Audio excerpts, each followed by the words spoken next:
Hey gang, Decimal here. Thanks for checking out the ninth buff. Today I'm going to show you how the website works.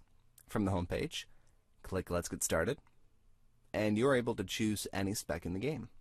You look at the classes, find your spec, viewing the mouse over text if need be, and click the spec button.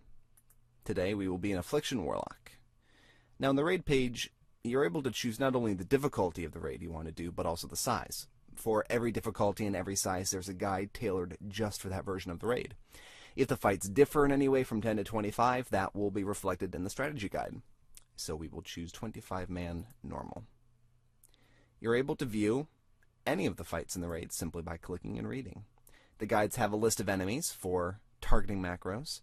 They also have an outline that goes over any phases in the fight or what happens during the encounter. It basically tells you how the fight goes.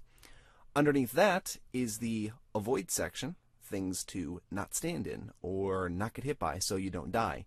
And then finally, an important section that will summarize the above information and reiterate some key points of the fight that you really are going to want to know. It also lists when to use offensive or defensive cooldowns. Underneath the general strategy will be the specific strategies, and these are coming very soon.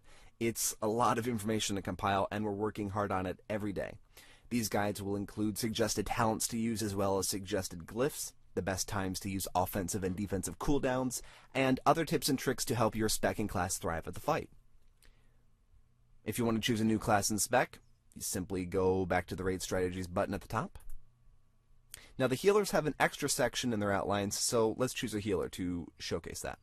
We will be a Mistweaver Monk. And this time we will go to 10-man Mogashan Vaults and go back to Elegon.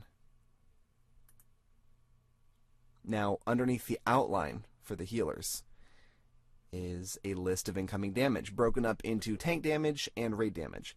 This is usually listed according to healing priority, and we also note damage that's avoidable. So if raiders are getting hit by this, well, that's their fault and not something you automatically have to heal through.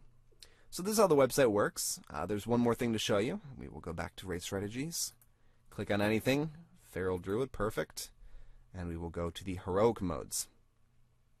Now for the Heroic modes, we've highlighted the differences between normal and Heroic in a different color, so it's easy to see quickly. Obviously, if you're working on Heroic modes, you have some basic idea of how the fight goes already. So we wanted to make the changes clear for people who are just skimming and just looking for the changes from normal to Heroic. We have all the other information there too because, we weren't just going to leave that out. So this is how the site works. We are very excited to have you on board. If you have any questions or comments, you may contact us. And we have a form that goes straight to our email inbox. We look forward to any comments or suggestions you all may have. That's basically it. Thank you very much, and enjoy the ninth buff.